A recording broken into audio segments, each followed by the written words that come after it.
প্রিয় ভাই ও বোনেরা, আজ আমরা একটি অত্যন্ত গুরুত্বপূর্ণ আত্মিক প্রশ্ন নিয়ে ঈশ্বরের বাক্যের সামনে আসছি। আমরা কতটা বিশ্বাস করলে প্রভু যিশুর সত্যিকারের বিশ্বাসী সন্তান হতে পারি? তবে আলোচনায় যাওয়ার আগে বলি, আমার হ্যালো জেসাস চ্যানেলটি অবশ্যই সাবস্ক্রাইব করো, সাথে লাইক, কমেন্ট ও শেয়ার করবে। আমার চ্যানেলে আশা করছি প্রভুর আত্মিক শিক্ষা তোমাদের ভালো লাগবে।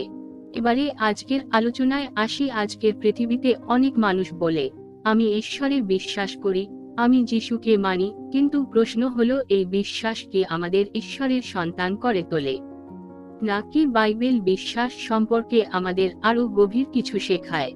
এসো, আজ আমরা মানবিক মতামত নয়, পবিত্র বাইবেল কি বলে তা মনোযোগ দিয়ে শুনি এবং নিজের জীবন পরীক্ষা করি। মূল আলোচনা 1, ঈশ্বরের সন্তান হওয়া জন্মসূত্রে নয়, বিশ্বাসের মাধ্যমে। বাইবেল আমাদের স্পষ্টভাবে বলে, যোহন 1:12 যত লোক তাকে গ্রহণ করল, অর্থাৎ তার নামে বিশ্বাস করল, তিনি তাদের ঈশ্বরের সন্তান হবার অধিকার দিলেন। এই পদ থেকে আমরা শিখি, সব মানুষ ঈশ্বরের সৃষ্টি হলেও সব মানুষ ঈশ্বরের সন্তান নয়। ঈশ্বরের সন্তান হওয়া যায় শুধু যীশু খ্রিস্টকে গ্রহণ করার মাধ্যমে। এখানে গ্রহণ করা মানে শুধু মুখে বলা নয়, বরং হৃদয়, মন, জীবন সবকিছু দিয়ে যিশুকে মেনে নেওয়া।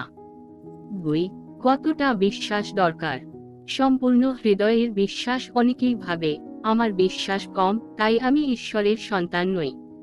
কিন্তু বাইবেল বলে, রোমিও 10:9, তুমি যদি তোমার মুখে যিশুকে প্রভু বলে স্বীকার করো এবং হৃদয়ে বিশ্বাস করো যে ঈশ্বর তাকে মৃতদের মধ্য থেকে উঠিয়েছেন, তবে তুমি পরিত্রাণ পাবে।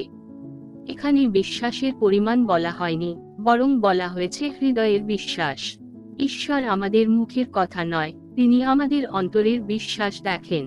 3, শিশুর মতো সরল বিশ্বাস। প্রভু যিশু বলেছেন মথি 18:10, যদি তোমরা না ফেরো এবং শিশুদের মতো না হও, তবে স্বর্গরাজ্যে প্রবেশ করতে পারবে না। একটি শিশু তার পিতার ওপর পুরোপুরি নির্ভর করে। সে জানে, বাবা আমাকে ফেলবে না। ঠিক তেমনি ঈশ্বর চান আমরা যেন হিসাব করে নয়, ভয় নিয়ে নয়, বরং সরল বিশ্বাসে তার উপর ভরসা করি। 4, বিশ্বাস শুধু কথা নয়, জীবন পরিবর্তন। অনেক সময় আমরা বলি, আমি বিশ্বাস করি, কিন্তু আমাদের জীবনে সেই বিশ্বাসের ফল দেখা যায় না। বাইবেল বলে, রোমিও 8:14, যারা ঈশ্বরের আত্মা দ্বারা পরিচালিত হয়, তারাই ঈশ্বরের সন্তান। সত্যিকারের বিশ্বাস মানে পাপ থেকে ফিরতে শেখা, ঈশ্বরের বাক্য অনুযায়ী চলা এবং ধীরে ধীরে জীবনে পরিবর্তন আসা। বিশ্বাস থেকে আজ্ঞাপালন জন্মায়। 5, অল্প বিশ্বাসও ঈশ্বর গ্রহণ করেন। যিশু বলেছেন মথি 17:20, তোমাদের যদি সরিষা দানার মতো বিশ্বাসও থাকে, সরিষা দানা খুব ছোট, কিন্তু সেটি জীবন্ত। ঈশ্বর বলেন না, তোমার বিশ্বাস বড় নয়, তিনি বলেন, তোমার বিশ্বাস কি সত্য। যদি আমাদের বিশ্বাস ছোট হলেও জীবন্ত হয়, ঈশ্বর তা গ্রহণ করেন এবং আমাদের তার সন্তান বলে ডাকেন।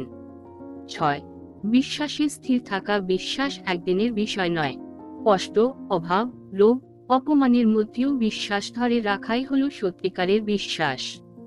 বাইবেল বলে ইব্রিয় 11:6, বিশ্বাস ছাড়া ঈশ্বরকে সন্তুষ্ট করা অসম্ভব। তাই বিশ্বাস মানে পরিস্থিতি নয়, ঈশ্বরের প্রতিশ্রুতির উপর ভরসা করা। প্রিয় ভাই ও বোনেরা, আজ আমরা শিখলাম ঈশ্বরের সন্তান হওয়া যায় বিশ্বাসের মাধ্যমে। বিশ্বাসের পরিমাণ নয়, বিশ্বাসের সত্যতা গুরুত্বপূর্ণ। সরল হৃদয় থেকে আসা বিশ্বাসী ঈশ্বর চান সেই বিশ্বাস আমাদের জীবন পরিবর্তন করে। আজ যদি আমরা যিশুকে সত্যিকারের বিশ্বাস করি, তবে আজই আমরা ঈশ্বরের সন্তান। এবারে বিষয়ের ভিত্তিতে প্রার্থনা করছি। সবাই প্রার্থনার মনোযোগী হও। হে স্বর্গীয় পিতা ঈশ্বর, আজ আমরা তোমার বাক্যের আলোতে নিজেদের দেখেছি। আমরা স্বীকার করছি অনেক সময় আমাদের বিশ্বাস দুর্বল হয়ে পড়ে। হে প্রভু যিশু, আমাদের অবিশ্বাস ক্ষমা করো।